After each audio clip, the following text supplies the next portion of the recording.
it's just so important. Like, male role models, I just can't help but find is so important. Yeah. There was an interesting article so Steve Smith, he's an Australian cricket captain.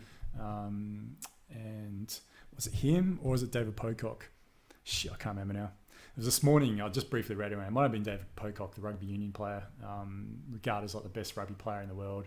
But really, he stands up for environmentalism and he's like all for marriage equality, and he's just a dude, And he was saying how that like this whole understanding of like sports people being role models, it's like this contentious issue in society. Like, should especially men, like be role models? And there's those who feel like they shouldn't have to because they're just human beings, and they're just they're fallible just as anyone is. And that's true.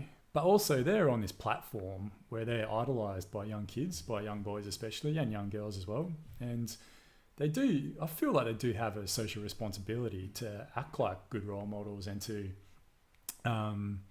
be like a beacon, I guess, for a lot of, especially boys who might not have their fathers around and really look up. Well, they might have fathers that are there, but they're not really fathers, It's been a real issue among sports people, especially over the last decade.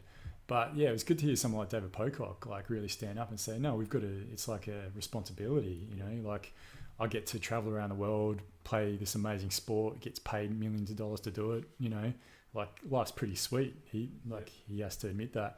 There's also a social responsibility, and that's what we need is more men stepping up and say, yeah, well, listen, I'm in a very fortunate circumstance here. I feel like I want to then give something back. I want to, do something for the world around me. Yep.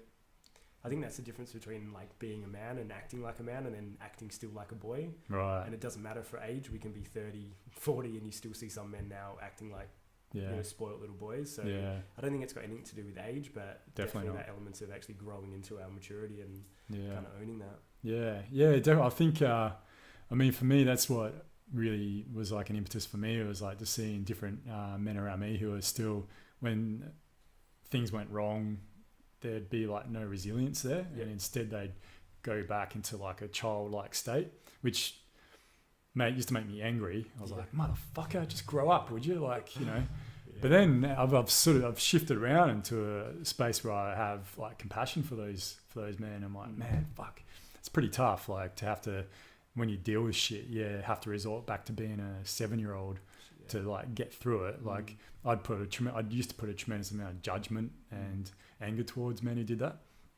because that's where all this violence comes from and all that, but we need to change our thinking around to instead have compassion and just say, well, there's something going on here. It's not, that man isn't acting in a manner that's honourable and ethical and respectful. Let's do something about this and not shame, which is, again, what we spoke about earlier. That's that like wiser old man that I think some of us will actually grow into, is that we can look at someone that's pissing us off, or that we can quickly easily judge and sit there and scoop them up and say, not as if we know what's best for them, but actually sit there and bring them back onto a path of something of good. Sure. Yeah, definitely being that wiser old elder. Yeah, definitely, yeah. Do you find like as you're going along in your process, there's more people coming into your life that it's harder to, like there's even greater lessons there? Like you'll get through one thing in one aspect of someone else and you'll resolve that within yourself and move on, but then someone else will come along that just like takes things up a notch. Have you found that? Constantly.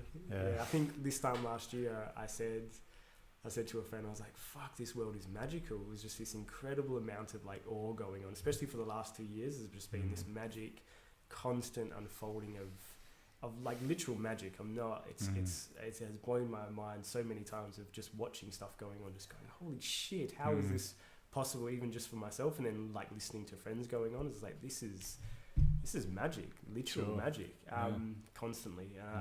And like the good times and the bad times are exactly the same. It just keeps being intense and incredible, and this constant flip around. As soon as we know something or we learn one lesson, like the next morning there'll be a new something there waiting at our door, just going, here you go, jump into this, whether it's good or bad.